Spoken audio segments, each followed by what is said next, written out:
Hello, it's Carolina Marin with Rewire Now. I am a leadership coach, trainer, and motivational speaker with the John Maxwell team, and I work with leaders of small and medium-sized companies, and I help them to improve their leadership skills and overcome the challenges that they might experience with their people, and also that helps to increase productivity, performance, and overall results.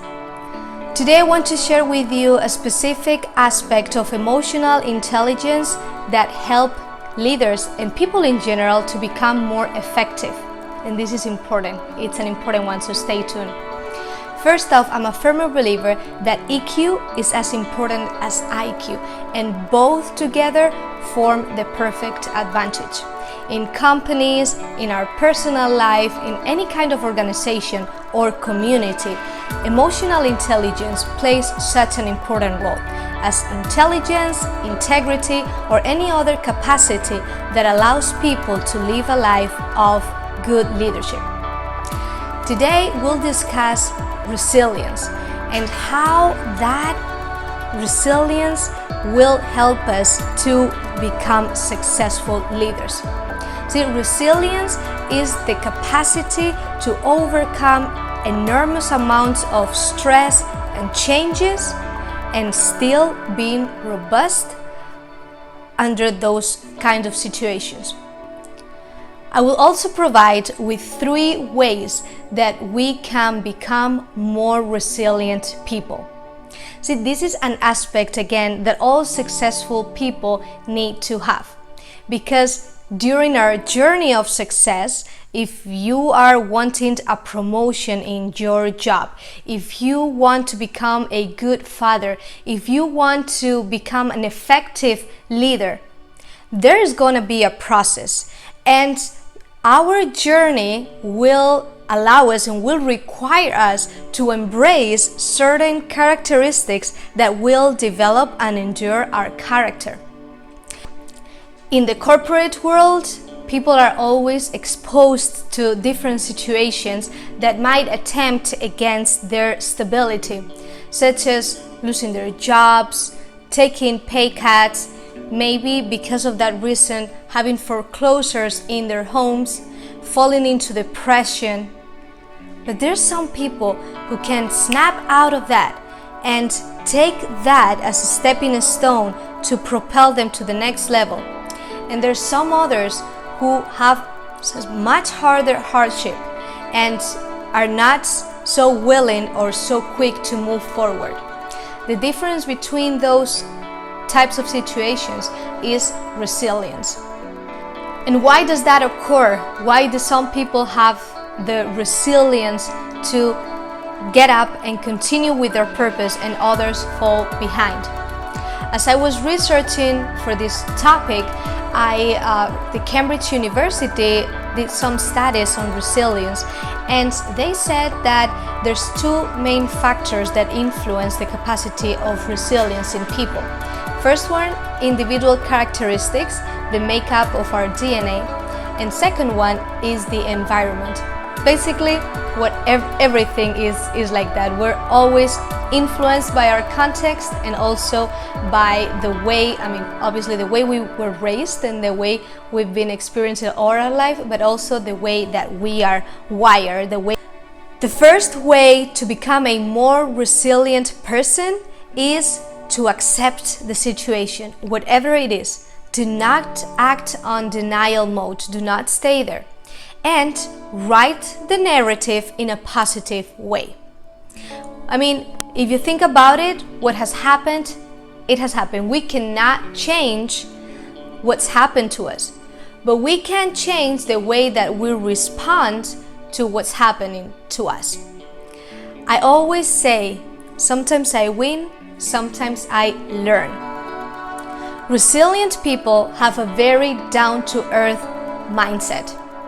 They accept what's happened and they try to make the best out of it. Embracing the pain and getting all that energy towards making the move that will help them to improve. Think about this example.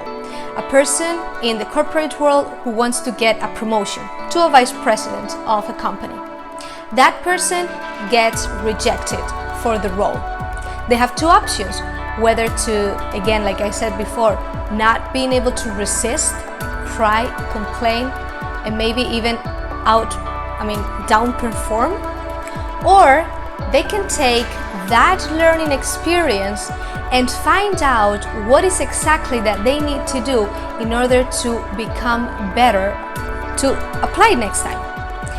If they do that, I'm pretty sure that they're gonna be much more prepared for the responsibilities that they need to perform as vice president of a company.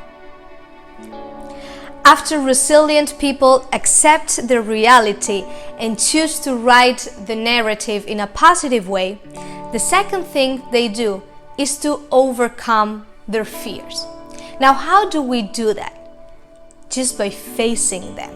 The fears will never go away, but by facing it, I will get to conquer it, because I will learn every time what do I need to do better. See, I always say, sometimes I win, sometimes I learn. But unless I don't take the initiative and I'm not intentional about improving that aspect, I won't get good at it. In my experience, it was public speaking. I was totally scared, afraid of it. Actually, public speaking is the second biggest fear that we have. How do we conquer it? How did I conquer it? Just by exposing myself to it in, little by little, in small chunks. I was not going to speak in front of 3,000 people, in an audience of 3,000 people during my first stages of public speaking, but I could speak. I was comfortable speaking in front of the same audience of 7 to 8 people in my Toastmasters group repeatedly for weeks and months and years, until I became better and I was able to speak in front of 3,000 people. So how do we become resilient? By facing the fear of that thing that we need to conquer. Practicing, getting constructive feedback, being very intentional to relating with the people that are already successful at what you want to accomplish. Get mentors and practice. That is the key to success and to become a really good, resilient people. What is the third way that we become resilient people? Again, the first one is accept the reality and choose to be positive about it. The second one is to really overcome that fear by facing it. And the third one is being creative, using the resources that we already have. See, some people try to become or have kind of a victim mentality, and they choose to focus on the things and resources that they don't have, or the people that they need but they're not there for them, instead of choosing to just work with what they have. Resilient people, once they fall and they're able to stand up again, they realize that they need to work with whatever they have. It is okay. We all start somewhere, and a journey of 1,000,000 steps starts with the first one. So I want to encourage you today to just start wherever you are. Use whatever you have. And I guarantee you, I promise you, that if you're consistent, that if you're resilient, if you get up, you learn from it. Remember, sometimes we win, sometimes we learn. And if you're surrounded with the right people, you will hear the right choices. I like to say this, if you hear the right voices, you'll make the right choices. So be very intentional about the people that you surround yourself with.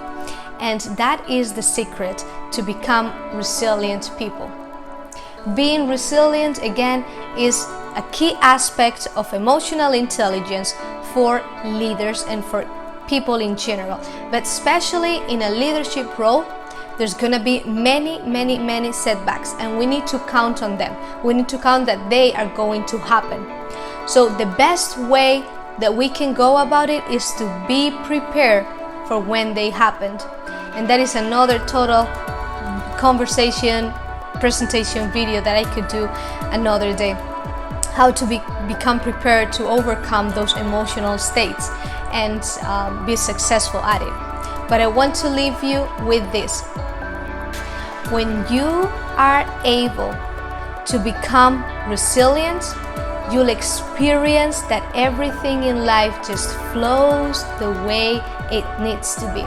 It's a very big sign of maturity and great to know for young leaders. Thank you so much for watching this video. Carolina Marin from Rewire Now. I would love to connect with you if we have not done so just yet. So please feel free to reach out to me. I'm leaving the link below on this video, and I look forward for you to become the best leader ever. Thank you so much.